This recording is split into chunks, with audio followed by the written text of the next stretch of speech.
Itong bar na sinasabi mong pinagsasamahan sa mga anak mo. Anong trabaho ni Mrs. doon? GRO, ma'am. Ah, Nung pagpunta ko po doon, ang tanong niya kaagad sa akin, ma'am, babae ba? Sabi niya, ma'am. Nasa labas siya, ma'am. Nag-aabang ng customer. Nakaupo doon sa gilid ng kalsada. hindi ka niya nakilala. Hindi, ma'am. SG Jeric Ponce Emukling. Ano yung nature nitong bar na to, sir? Anong klaseng bar to? Hindi ko, ma'am, masyado pong kabisado kasi minsan lang po ako nagpunta doon. Ilang taon na siya, si Ria? 29 po, ma'am. Yung anak ninyo, ilang taon na? Isang 5 tapos isang 3 po, ma'am. Babae, lalaki? Parehas lalaki po. So hindi ka pa nakakapunta doon sa bar na yun? Ma'am, nung kinuha ko po yung mga anak ko, nung one time na nabaltaan ko po na pinaampon niya, kinuha ko po parehas yung anak ko. Pinaampon? Nang hindi Yung mo alam? panganay ko, ma'am. Kasal ba kayo? Hindi po, ma'am. Kanino niya pinaampon, yung dalawang bata? Yun dun, ma'am, sa pinagpapaalagaan ko po ngayon, ma'am, nung anak kong panganay po. May nangyaring aksidente na muntikan na mapahamak yung anak ko. Pinauwi po ako nung boss ko po kasi baka daw po may mangyari pa masama. Ilang linggo po akong sa bahay. Wala na po ako mapagkunan kasi malilit pa po yung mga anak ko po. Kaya po napilitan po ako na naisip ko po, wala na po kasi akong maipakain sa mga anak ko. Kaya naisip ko po na tawagan po yung nag-alaga po sa panganay ko kasi nakita ko naman po na mahal po nila. Naka-curious talaga kami, sir. Itong bar na sinasabi mong pinagsasamahan sa mga anak mo. Anong trabaho ni Mrs. doon? GRO, ma'am. Ah, Nung pagpunta ko po doon, nakisabay po ako sa tracking. Pagbaba ko po sa truck, lumapit po ako, nakita ko po siya. Nakaupo po sa may gilid ng kalsada. Lumapit po ako. Asa yung mga bata? Sabi ko, ang tanong niya kaagad sa akin, ma'am, babae ba? Sabi niya, ma'am.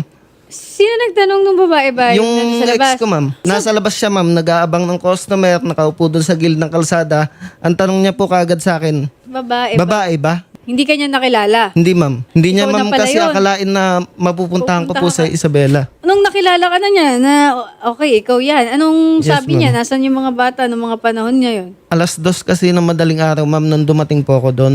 Kaya po sabi niya, bukas na lang. Tapos, Nung kinabukasan, ma'am, pinuntahan po kaagad namin. Kinuha ko po yung bata.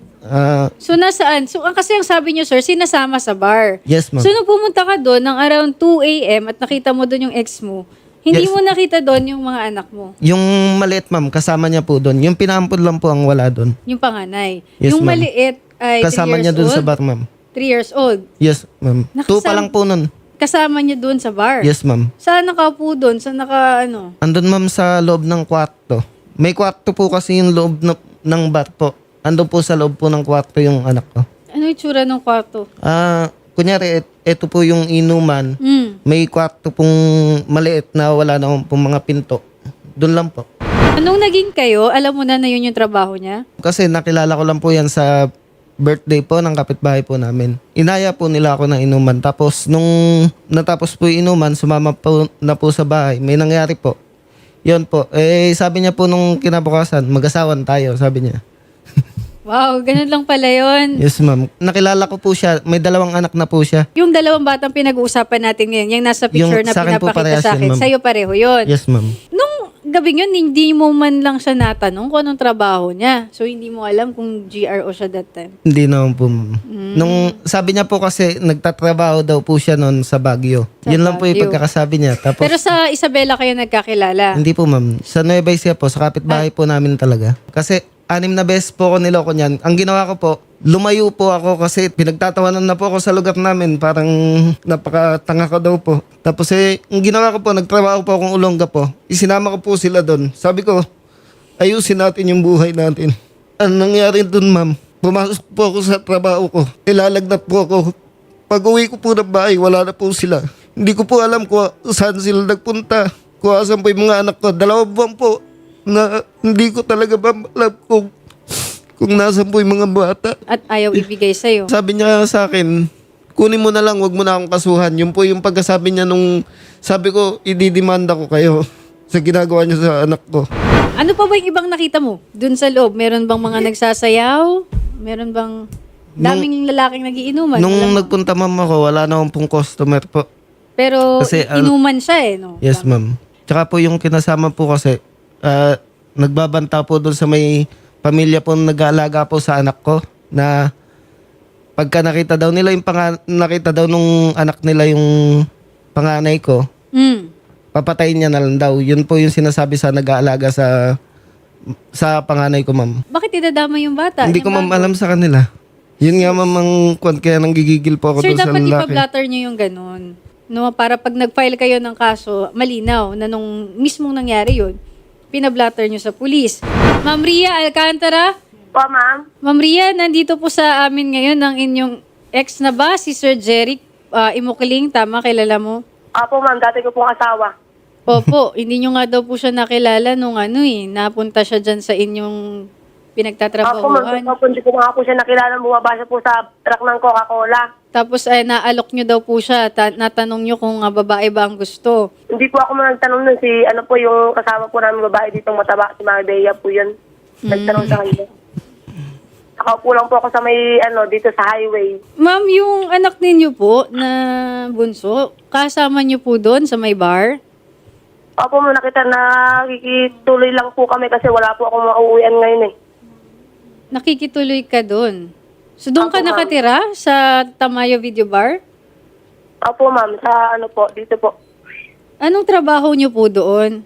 Nag-entertain lang po ako, ma'am, pero po hindi po ako yung babae na binabayaran, ma'am. Hindi po ako ganun. Magkano yung bayad sa ganun? Meron po doon mga kasamahan nyo na hindi lang entertainment ang ginagawa? Bote-bote lang po, ma'am, kasi yon sa pag-entertain ko.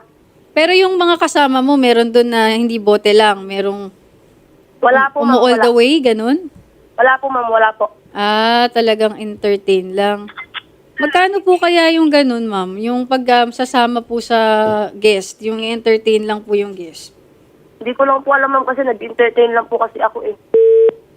Naku, naputol. Magandang hapon, Chairman Moises. Chairman? Magandang hapon din po. Magandang hapon din. Opo. Chairman, familiar kayo dito sa Tamayo Video Bar? Yes, ma'am. Yes, ma'am. O, ano pong nature niyang Tamayo Video Bar? Meron po bang... Inuman po ba yan, Chairman? Yes, ma'am. Inuman lang ito. Inuman. Alam mo, meron naman silang mga babae nag-entertain sa mga nagiinom. Kasi nakakabahala yon, sabi niya, doon sila nakatira. Wala daw silang matutuluyan. Kinukuha na po ng tatay yung bata dahil po, alam nyo naman, hindi naman po yung lugar para sa mga batang 3 years old. Yes, ma'am. 'Di ba po? Hindi po magandang tanawin ang makikita po doon ng bata. Pwede po, Chairman, mamayang gabi, papuntahan po natin itong bata para makuha po at magsasama din po ng DSWD. Pwede mo, magkontakin ko na lang ang DSWD. O kung baka pwede, kahit kami na lang, baka ibigay Wow. na.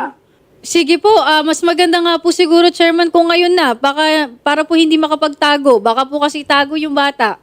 Kaya nga, ma'am, baka mamaya, kung saan natin hanapin yun, hindi natin mahanap paggabi pa. Chairman, maaari po bang papuntahan niyo po ngayon at sabihan niyo po kami kapag kasama niyo na po yung bata?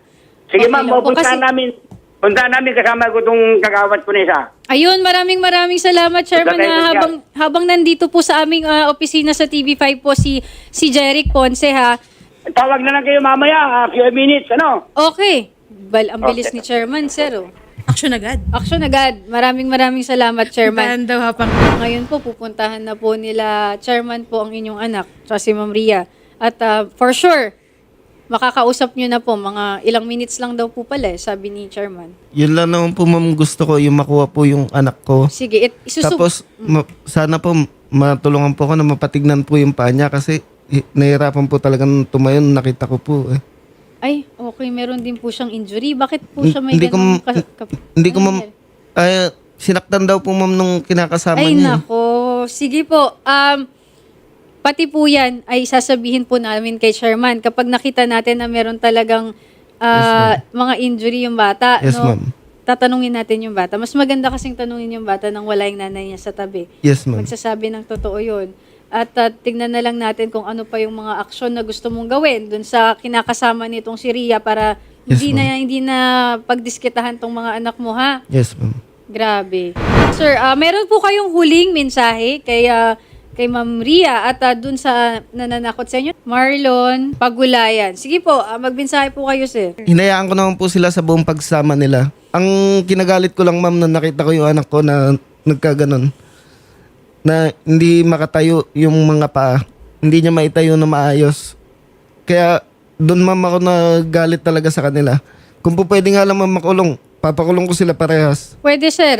Kapag na-prove natin po na sinaktan yung bata, okay, Yes, pwedeng ma'am. child abuse yun. Yes, ma'am. Okay? Huwag kayong mag-alala. Tsaka ma'am, si Rhea po, yung kinasama niya po kasi 16 anyos lang din po yun. Nung nagsama po sila. 16? So, Yes, mas ma'am. bata kay Ria. Ilang taon ma'am. si Ria? 29, ma'am.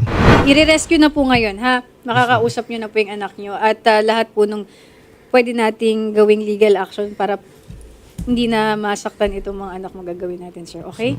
Maraming salamat po sa inyong tiwala, ha, Sir Jeric? Yes, ma'am.